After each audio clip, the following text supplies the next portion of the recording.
저는 오늘 이 말씀 가지고 여러분과 함께 삶을 바라보는 시선을 바꾸어야 합니다라는 제목으로 말씀 전하기를 원합니다. 오늘 본문 말씀 여러분들이 너무나도 잘 아시는 한 번씩은 다 들어봤던 말씀인 것입니다.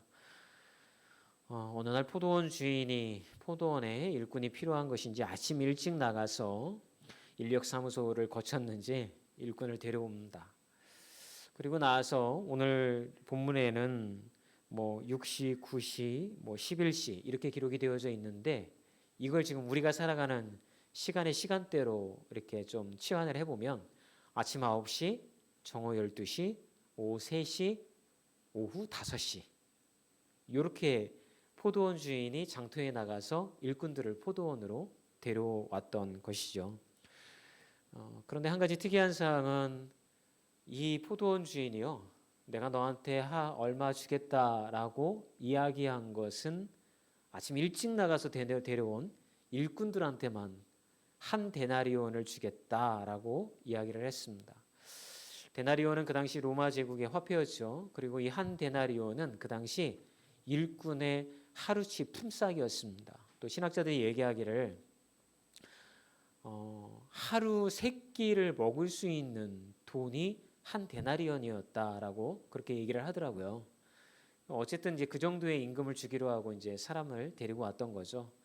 그리고 나서 아침 9시, 정오 12시, 오후 3시, 그리고 늦은 오후 5시에 데려온 일꾼들한테는 얼마 주겠다라고 얘기를 하지 않았습니다. 그냥 데리고 온 것입니다. 근데 재미있는 것은 오후 5시 하루 일과가 거의 마무리되어졌을 시점에 이 주인이 장터에 또 나가봤습니다. 근데도 여전히 일을 찾지 못하여서 놀고 있는 일꾼들을 발견하게 됩니다. 그래서 주인이 묻습니다. 6절에 이렇게 나와 있죠. 함께 읽어볼까요? 이르되 너희는 어찌하여 종일토록 놀고 여기 서 있느냐. 그러니까 포도원 주인이 봐도 왜 하루 종일 장터에 나와 있는데 이 사람들은 일거리를 얻지 못했을까? 라고 하는 궁금증이 있었을 것 같아요. 그랬더니 일꾼들이 7절에 대답을 하는데 이렇게 대답을 합니다. 이르되 우리를 품꾼으로 쓰는 이가 없었음이니이다. 이 사람들이요 놀고 싶어서 놀았던 게 아니었다는 거예요. 자기들도 하루 일해서 하루 밥 먹고 사는 입장이기 때문에 일을 하고 싶은데 자기들을 써주는 이가 없었다는 것입니다. 어쨌든 주인은 그 사람들의 이야기를 듣고서 오후 5시에 이 일꾼들을 포도원에 데리고 가서 일을 시킵니다.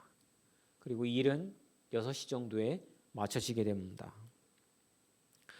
어느덧 해가 져서 임금을 계산해 줄 시간이 됐습니다. 포도원 주인이 자기 밭을 관리하는 청지기에게 임금을 계산해 주라고 이야기를 하면서 마지막에 5시에 온 사람부터 임금을 한 데나리온씩 지급을 하라고 얘기를 합니다. 그래서 임금 지급을 했더니 이를 지켜본 나머지 일꾼들의 마음이 요동치기 시작을 합니다. 기대감이 생겼습니다. 이야, 저녁 5시에 와서 1시간 일하고 한 데나리온 임금을 받아갈 정도면 우리는 아침 일찍부터 와가지고서 하루 종일 땀 흘리면서 일했으니까 야, 우리는 더 많은 임금을 주인이 주겠구나 라고 하는 기대감이 그들의 마음에 생겼습니다. 그리고 나서 돈을 딱 받았는데 또 한 데나리온을 지급을 하는 겁니다. 이들의 마음에 불만이 생기기 시작합니다. 그래서 12절에 이렇게 얘기를 하죠. 함께 읽어볼까요? 나중 온 이 사람들은 1시간밖에 일하지 아니하였거늘 그들을 종일 수고하며 더위를 견딘 우리와 같게 하였나이다. 라고 원망이 생기기 시작을 하는 거예요. 불만을 토로하기 시작을 합니다. 그랬더니 포도원 주인이 이렇게 얘기를 합니다. 내가 너희들한테 하루 임금을 한 데나리온으로 약속하지 아니하였느냐? 그런데 어찌 내가 선한 행동을 하였다고 해서 나를 원망하느냐? 너희는 한 데나리온 받고 어서 썩 꺼져라. 이렇게 이야기를 주인이 하게 되어지는 거죠. 사실 이 예수님이 포도원 예화를 들었던 것의 중심 메시지는 다른 것이 아니라 그 앞에 나와 있는 본문에 나중된 자가 먼저 되고 먼저 된 자가 나중된다라고 하는 구원에 관한 이야기로서 중심 메시지를 전하고 있었던 것입니다. 그런데 사실은 저는 오늘 이 본문을 조금 다른 시각으로 접근해 보기를 원하는 거예요. 그래서 제가 말씀을 묵상한 가운데 저에게 다가온 것은 이 메시지가 우리에게 청지기로서 이 땅 가운데 살아가라 라고 하는 메시지를 주고 있다라고 하는 것을 제가 깨닫게 되었습니다. 여러분, 주님은 우리에게 청지기로서 살아가라고 이야기를 합니다. 여러분, 청지기가 뭡니까? 주인이 따로 있다는 거예요. 주인이 따로 있어서 나에게 맡겨주셨다는 거예요.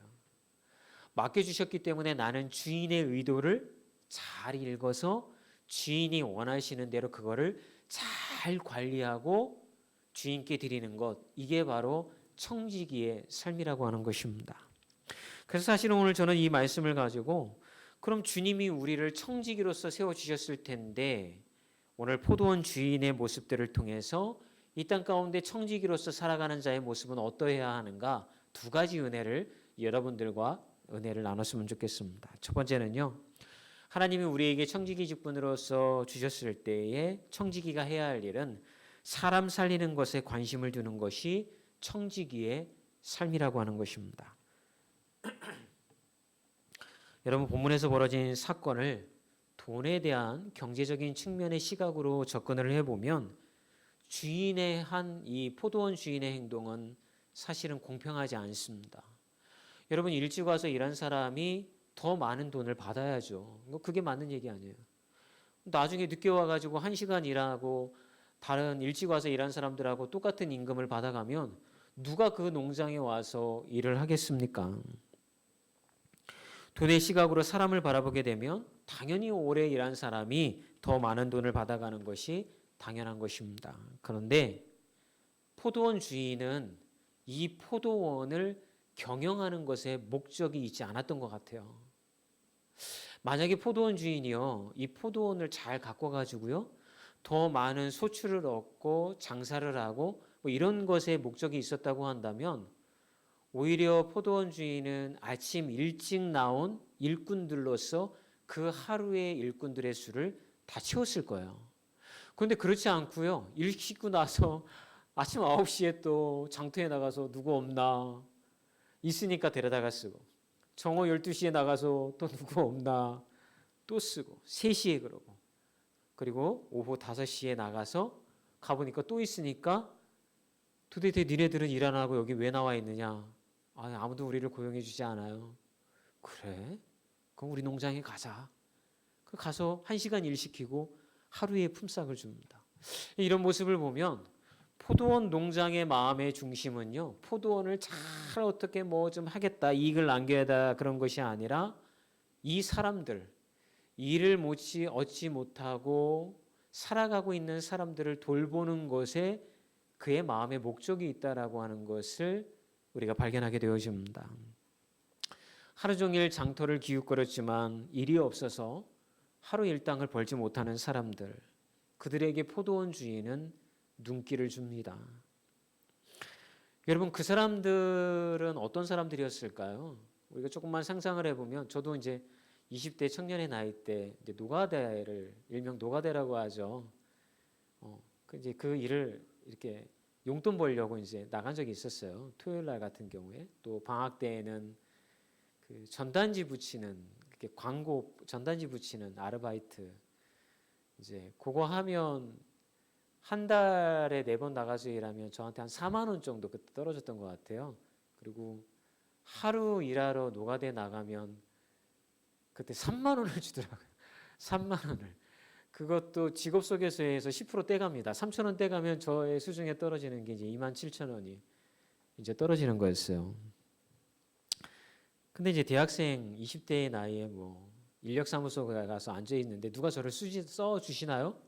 아무리 오래 앉아 있어도 아무도 저를 써주지 않는 거예요. 그런데 이제 하루는 나가서 앉아 있는데 어떤 집 이렇게 리모델링 공사하는데 어떤 아저씨가 갔는데 도망쳐 오신 거예요. 너무 힘든 일이라고, 그 돈 받고 못 한다고 도망쳐 오시니까 아무도 안 간다는 거예요. 그러니까 이제 인력 소장님이 저를 보더니 너 갈래? 이러시는 거예요. 그래서 제가 뭐 찬밥 더운 밥 가리게 생겼습니까? 저요. 저 가서 일할게요. 가가지고서 단내나도록 일했습니다. 예. 이렇게 자꾸 얘기가 이제 사이드로 빠지긴 하는데 2층 집에 이렇게 어떤 조그마한 그 보일러실 같은 거기에 이제 저는 시다잖아요. 거기에 뭐 페인트 아니 저기 시멘트 가루라 이런 것들이 막 그거를 다 청소하라는 거예요. 뭐 마스크가 있습니까? 뭐가 있습니까? 막 먼지 구덩이에서 청소 다 깨끗하게 한 다음에 머리 창밖 끝으로 내밀고 숨쉬고 다시 또 막 청소한 다음에 숨쉬고 내가 깨끗하게 했습니다. 그랬더니 일하시는 그 아저씨가 이렇게 보시더니 놀라시더라고요. 너무 깨끗하게 청소를 했다고. 몰랐으니까. 아시는 분들은 몸을 그렇게 혹사하지 않아요. 그리고 시멘트를 등에 메고 2층으로 나르고 뭐 했죠. 근데 제가 그때 말씀을 준비를 하면서 그때 생각을 해보면 제가 기술도 없고 뭐 없으니까 아무도 저를 써주지 않을 때에 저의 마음이 타들어갔던 게 기억이 나요. 아, 이렇게 그냥 하루가 내가 일을 하지 못하면 나는 그냥 집으로 가야 되니까. 근데 여기 일하러 나온 사람들 중에 일꾼들 중에 고용되어지지 못한 사람들은 어땠을까요? 그 가족들도 먹여 살려야 되고 그 아마 결혼한 사람들도 있었을 테고 그러니까 삶이 굉장히 어려웠겠죠. 근데 포도원 주인은 그 사람들의 그 뒤에까지도 바라본 거예요. 그래서 포도원을 경영하는 데 목적 두지 아니하고 그들의 삶을 돌보는 데 목적을 두고 사람들을 고용을 했다는 것이죠.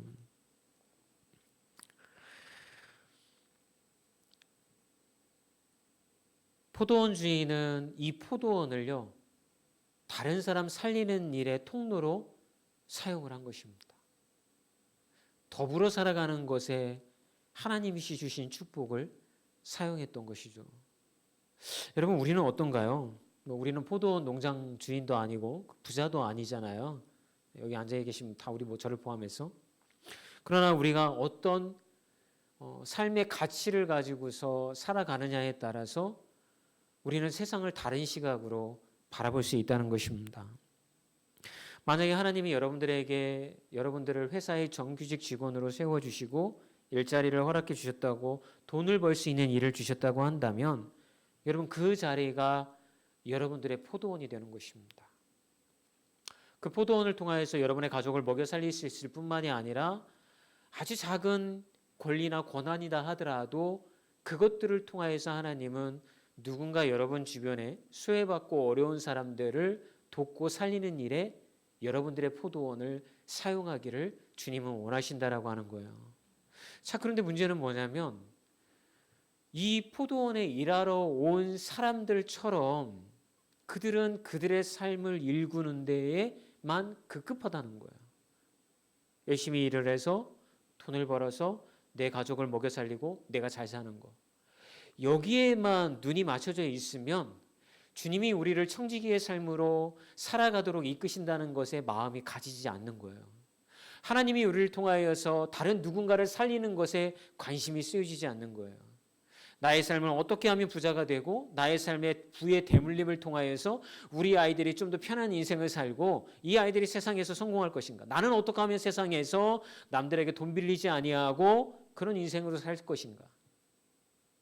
여기에만 우리의 전 인생의 목적이 맞추어져 있다는 거죠. 아이들을 키우다 보니까요 공부에 굉장히 민감합니다. 이 아이들이 고등학생이 되고 이렇게 하면 뭐 공부 잘하면 좋죠. 근데 공부를 못할 수도 있어요. 우리 청소년들이 앉아 있지만 여러분 운동선수는 운동을 잘하는 친구들은 타고난 그게 있어야 운동을 잘하죠. 그죠? 연습만 잘한다고 운동을 잘해서 국가대표가 될까요? 알잖아요. 타고난 게 있어야 되는 거예요. 근데 유독 우리는 공부에 대해서만큼은 열심히 하면 다 서울대학교 갈 수 있다고 생각을 하나요? 그렇지 않아요. 여러분 공부도 타고나야 되는 거예요. 머리도 타고나는 거예요. 누구나 다 열심히 한다고 해서 다 공부 잘하는 거 아니라는 거죠. 그런데 우리는 계속해서 우리의 자녀들에게 압박을 가하죠. 왜요? 니들의 공부 잘하면 인생이 조금 편해지고 선택의 폭이 넓어진다는 것을 우리는 이미 경험을 했기 때문에 그런 것이죠. 근데 우리는 정작 그런 것을 아이들에게 가르쳐주고 하지만 아이들에게 가르쳐주지 못하는 게 있어요. 뭐냐면 너희들의 삶에 하나님이 무엇을 작정하고 계시고 어떤 가치관을 가지고 살아가야 하는지를 우리는 놓치고 가르쳐주지 않는다라고 하는 거죠. 왜냐하면 우리도 놓치고 살고 있기 때문에. 나의 인생에 무엇을 어떻게 하며 살아가야 하는지를 놓치고 있기 때문에 포도원에 아침에 일찍 와서 일하는 그런 일꾼들처럼 그냥 편하게 사는 거, 조금 여유 있게 사는 거, 누리고 사는 거, 이게 인생의 목적이 되어지는 거죠. 그런데 주님은 주의 자녀로 부르실 때에 그렇게 부르시지 않았다는 것입니다. 이 포도원의 주인처럼 이 땅을 하나님의 나라로 회복시키고 만들기 위하여서 그에게 포도원이라고 하는 청지기의 직분으로서 살아갈 수 있는 터도 마련해 주시고 여러분들에게 직장이 포도원이 되게 해주시고 여러분의 삶을 포도원이 되게 해주시는 걸로 하나님은 주셨다라고 하는 것입니다. 여러분, 누군가 돈을 벌게 되어지면 그 사람 혼자 열심히 일해서 돈을 번 게 아닙니다. 누군가 함께하는 이들이 있고 누군가 희생하는 이들이 있기 때문에 그 수입이 우리에게 주어지는 것입니다. 그런 우리에게 하나님은 뭐라고 얘기하냐면 너는 축복의 통로가 되라고 우리에게 말씀해 주십니다. 틀린 말이 아니죠. 그런데 우리는 이렇게 얘기를 합니다. 뭐같이 벌어서 정승같이 쓰는 것이 참 인생의 복된 것이다. 그죠? 여러분, 그냥 뭐 돈 벌어서 정승같이 쓰는 거. 그죠? 그럼 여러분 빗대어서 이렇게 생각해 보실 수 있잖아요. 정승같이 벌어서 정승같이 쓰면 되잖아요. 그죠? 정승같이 해서는 돈을 벌 수가 없습니다. 세상은 정승같이 체면을 차리면 절대 돈을 벌 수 없는 구조입니다. 물어뜯고 잡아먹고 짓밟아야 돈을 버는 게 세상입니다.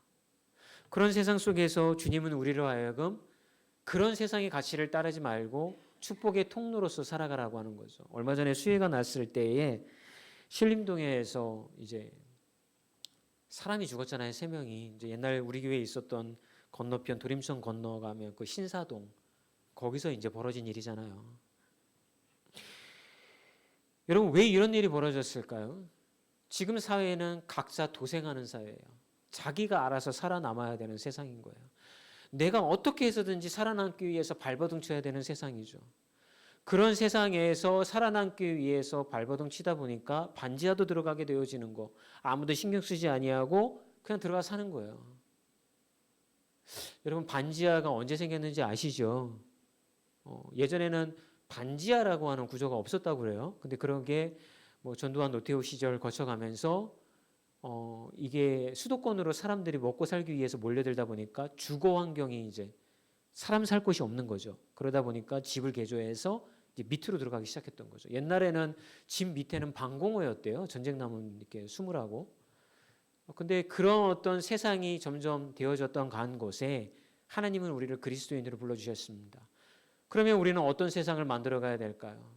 우리 주변에서 죽어나가는 사람이 없는 세상을 꿈꾸고 그런 사람들에게 도움이 되어질 수 있는 역할, 축복의 통로의 삶을 살라고 주님은 우리를 청지기로 부르셨다라고 오늘 본문은 우리에게 이야기해 주고 있는 것입니다. 사랑하는 여러분, 하나님은 우리에게 포도원과 같은 거대한 것은 주시지 않을지언정 우리의 삶에 하나님이 청지기로서 포도원을 경영하는 주인과 같은 마음으로 이 땅을 바라보라고 우리에게 요구하고 계신 것입니다. 여러분들은 어떤 마음을 가지고 이 세상을 바라보십니까? 여러분들은 어떤 가치관을 가지고 여러분들의 자녀를 가르치고 있습니까? 만약 하나님이 여러분들에게 조금이라도 작은 복이라도 허락해 주셨다라고 한다면 그것을 포도원을 경영하는 주인의 마음으로 누군가를 살리는 일에 사용하시는 분들이 되어지기를 주의 이름으로 축원합니다. 작년에요. 어떤 한 공기업에서 비정규직 직원들을 정규 직원으로 바꾸는 일을 추진을 했습니다. 그런데 이게 이루어지지 못했습니다. 회사가 반대한 게 아니었습니다. 그 회사의 정규직 직원들이 반대하여서 이 일이 이루어지지 않았습니다. 그분들은 이렇게 얘기를 합니다. 아니 우리는 열심히 공부해서 어려운 시험 합격해가지고서 정규직 직원이 되었는데 저 사람들은 우리처럼 열심히 공부하는 것도 아니고 높은 문턱을 넘어서 들어온 것도 아니고 그냥 기냥저냥 그냥 간단하게 들어왔는데 저들을 왜 우리와 같이 똑같은 정규직으로 전환시켜줘야 되느냐? 우리는 용납할 수 없다. 니들도 정규직 되고 싶으면 우리처럼 똑같은 어려운 시험 쳐가지고서 들어와라. 이렇게 요구를 한 것입니다. 맞는 말이죠. 맞는 말입니다. 그런데 만약에 우리에게 포도원 주인처럼 청지기의 가치관이 있다고 한다면 이렇게 얘기해야 되지 않을까요? 그래. 저 사람들도 정직원이 된다고 한다면 얼마나 행복할까? 조금이라도 여유가 생기지 않을까? 저 사람의 삶에도 조금 빛이 들지 않을까? 우리 다 같이 상생하는 길을 모색해 보자. 여러분, 그분들이 정직원 된다고 해서 그 정직원들의 어떤 파이가 작아질까요? 그분들의 돈을 걷어서 그들의 월급을 줄까요? 그렇지 않아요. 여러분, 아침 일찍 와서 일한 포도원의 일꾼들 중에 누군가가 늦게 와서 1시간 일한 사람들에게 포도원 주인이 한 데나리온의 임금을 지불하였을 때, 와, 정말 잘 됐다. 저 사람 일 못하고 오늘 하루 공칠 뻔하고 가족들도 다 굶을 뻔했는데 좋은 포도원 주인 만나가지고 야, 하루치 임금을 받았네. 야, 잘 됐다. 다행이다. 저 사람들도 사네. 다행이네. 라고 옆에서 박수 쳐줄 수 있는 사람, 그런 사람이 봐도 포도원의 청지기가 되는 거예요. 만약 일을 얻지 못하여서 장터에서 5시까지 그냥 한숨을 쉬면서 앉아있는 사람이 여러분의 아들, 여러분의 자녀, 여러분의 남편이었다고 한다면 여러분 이런 불만을 이야기할 수 있었을까요? 아니요. 우리의 자녀, 우리의 가족이었다고 한다면 우리는 박수를 칠 겁니다. 와! 정말 잘하셨습니다. 포도원 주인님. 당신이 한 가정 살렸습니다. 정말 다행입니다. 이렇게 얘기하지 않았을까요? 우리는 계속해서 누군가를 차별합니다. 차별하고 내가 조금 더 나은 대우를 받는 것이 정당하다라고 이야기를 합니다. 그러나 하나님은 오늘 말씀을 통하여서 우리가 어떤 삶의 가치관을 가지고 우리 주변을 바라보며 살아가야 하는지를 우리에게 이야기를 해주시고 있는 것입니다. 그러면 청지기의 마음을 잃어버리면 여러분 어떤 일이 벌어질까요? 오늘 본문 11절과 12절 말씀입니다. 같이 읽어볼까요? 받은 후 집주인을 원망하여 이르되 나중은 이 사람들은 1시간밖에 일하지 아니하였거늘 그들을 종일 수고하며 더위를 견딘 우리와 같게 하였나이다. 열불이 나는 것입니다. 다행이야 다행. 늦게라도 와서 일하고 한 데나리온 받았으니까 다행이지. 저 가족 굶지 않겠구만. 이런 반응이 나와야 할 터인데 그들은 반대의 반응을 합니다. 왜요? 열불 난 거죠. 나는 아침부터 와서 이 땡볕에 땀 뻘뻘 흘리면서 일했는데 저 사람은 와서 1시간 탱자탱자 그냥 일하다가 가는 건데 어떻게 똑같은 임금을 줄 수가 있을까? 그 마음에 감사가 없고 청지기의 마음이 없으니 그의 삶에 원망과 불평함이 나오게 되어지는 것입니다.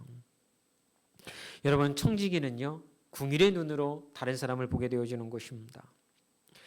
우리가 청지기의 마음을 잃어버리면 나타나는 증상이 원망과 다른 사람을 차별화하는 차별입니다. 차별화해야 내가 올라간다고 생각을 합니다. 그 사람이 나보다 못하게 살아야 내가 좀 더 나은 사람이라고 하는 그런 잘못된 생각을 하며 살아갑니다. 조금이라도 내가 볼 때 나보다 못한 사람이 똑같은 대우를 받으면 원망과 불평함이 내 입에서 터져나오는 것이 청지기의 마음을 잃어버린 사람의 모습인 것입니다. 이런 모습을 여러분 그 대표적으로 보여주는 게 누구냐면 돌아온 탕자 이야기인 거예요. 아시는 것처럼 둘째 아들이 집 나갔다가 유산 다 탕진해 먹고 집에 돌아옵니다. 아버지가 아들이 돌아오니까 잔치를 벌입니다. 그걸 보면서 가장 마음 가운데 불만과 원망을 일으켰던 사람이 누굽니까? 큰아들입니다. 왜 그랬을까요? 자기는 열심히 일했거든요. 둘째 아들처럼 말썽 피우지 아니하고 아버지를 위해서 온 마음을 다 바쳐서 열심히 일했거든요. 근데 동생은 지하고 싶은 대로 다 살고 아버지 속썩이고 이러고 왔는데 자기에게 해준 잔치, 해주지 못한 잔치를 동생에게 해주고 있는 것입니다. 그러니 열불이 나죠. 동생하고 차별화가 되어져야 하는데 동생보다 자기가 대우를 더 받아야 되는데 동생보다 자기가 조금 더 높게 이렇게 되어져야 하는데 아버지는 그렇게 하지 않는 것 같으니까 이 첫째 아들은 화가 난 것입니다. 청직이라는 은혜를 잃어버리면 비교의식이 자라나게 됩니다.